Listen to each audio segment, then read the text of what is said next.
क्या आपके बच्चे को नेफ्रोटिक सिंड्रोम है और जब भी आप स्टेरॉइड्स बंद करते हैं तो उसको प्रोटीन वापस आने लग जाता है? अगर ऐसा है तो ये वीडियो आपके लिए है, क्योंकि हम आज बात करेंगे स्टेरॉइड डिपेंडेंट नेफ्रोटिक सिंड्रोम के बारे में।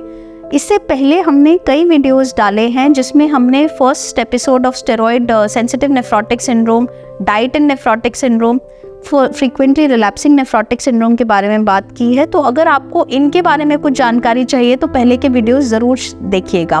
तो सबसे पहले ये जानना बहुत ज़रूरी है दोस्तों कि स्टेरॉइड डिपेंडेंट नेफ्रोटिक सिंड्रोम क्या होता है। अगर हम स्टेरॉइड्स, जो बच्चा एक नेफ्रोटिक सिंड्रोम से पीड़ित है, अगर हम उसके स्टेरॉइड बंद करते हैं और विद इन 2 वीक्स प्रोटीन आने लग जाता है, या जब भी हम स्टेरॉइड बंद करने की कोशिश करते हैं इवन लो डोज पे या हाई डोज पे प्रोटीन वापस आने लग जाता है, तो ये स्टेरॉइड डिपेंडेंट नेफ्रोटिक सिंड्रोम है। यानी इन बच्चों का बिना स्टेरॉइड के काम नहीं चल पाएगा।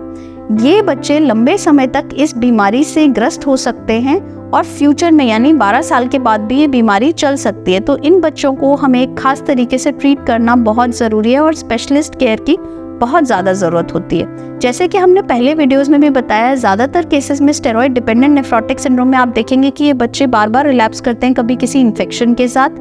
वो इन्फेक्शन कहीं का भी हो सकता है बॉडी में, या कई बार बिना किसी इन्फेक्शन के साथ ही। कुछ टेस्ट हैं जो हमने पहले वीडियोज़ में भी शेयर किए हैं आपके साथ, जो हमें करवाने चाहिए। बट ऐसे बच्चों के अंदर काफ़ी चांसेस हैं कि किडनी बायोप्सी करके देखना चाहिए, क्योंकि उससे कारण पता चल सकता है नेफ्रोटिक का, और फ्यूचर में प्रोग्नोसिस कैसा है वो पता चल सकता है। 90% केसेस में बायोप्सी में मिनिमल चेंज डिसीज ही आएगा, बट 10% केसेस में कुछ और भी प्रॉब्लम आ सकती है जिससे लॉन्ग टर्म प्रोग्नोसिस पे फर्क पड़ सकता है बीमारी की। अब बात करते हैं कि इन बच्चों के अंदर जिनमें स्टेरॉइड डिपेंडेंट नेफ्रोटिक सिंड्रोम है, उन बच्चों के अंदर दवाइयाँ क्या दी जा सकती हैं।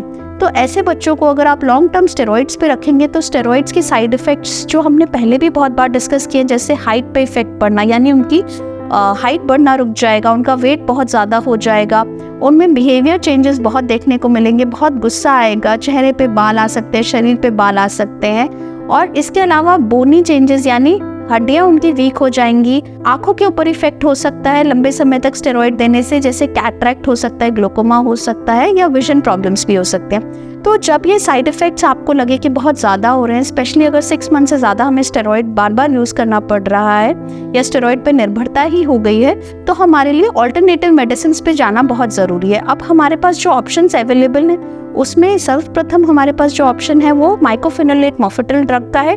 ये ड्रग अच्छा काम करती है, लेकिन इसके कई साइड इफ़ेक्ट्स हो सकते हैं, जैसे थोड़ा सा ब्लड काउंट कम होना, कभी लिवर में ट्रांसएमिनाइटिस होना, बट ओवरऑल ये अच्छा काम करती है अगर आपके बच्चे को सूट कर जाती है तो। इसके अलावा हमारे पास एक और ड्रग है जिसे हम रूटक्सीमैब बोलते हैं। ये ड्रग इंजेक्शन के माध्यम से दिया जाता है। ये एक काफ़ी वंडर ड्रग है। बहुत सारे बच्चों के अंदर हमने सक्सेसफुली नेफ्रोटिक सिंड्रोम क्योर किया है, बट इस ड्रग के मल्टीपल डोजेस देने पड़ते हैं। इसका साइड इफेक्ट कई बार लंग्स पे हो सकता है, यानी बॉडी की इम्यूनिटी को ये कम कर सकता है। इसके अलावा एक और ड्रग है एंडोक्सोन, जो हम यूज़ कर सकते हैं स्टेरॉइड डिपेंडेंट में, बट ये ड्रग भी लगभग 3 महीने ही दिया जा सकता है। और इस ड्रग के कुछ साइड इफेक्ट्स जैसे कि स्पर्म काउंट कम होना इत्यादि तो पेरेंट्स से डिस्कशन करने के बाद ही दे सकते हैं। तो ये तो कुछ ड्रग्स के बारे में बात हो गई। अब स्टेरॉइड डिपेंडेंट में इंपॉर्टेंट है जनरल मैनेजमेंट, जैसे कि कब हमें वैक्सीन देने चाहिए। जब बच्चा स्टेरॉइड पे है तब उस समय या तो बहुत लो डोज पे है या लगभग ऑल्टरनेट डे पे लो डोज पे चल रहा है, तभी आप दे सकते हैं कोई भी वैक्सीन, क्योंकि नहीं तो अपटेक ही नहीं होगा, वैक्सीन का इफेक्ट नहीं आएगा। इन्फेक्शन से प्रिवेंट करना बहुत ज़रूरी है।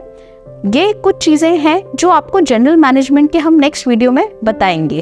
तो आई होप आज के इस वीडियो में आपको काफ़ी कुछ जानकारी मिली होगी। अगर कुछ आप और एडिशनल हमसे जानना चाहते हैं तो आप Aakash health care super speciality hospital Dwarka में हमसे संपर्क कर सकते हैं। Thank you.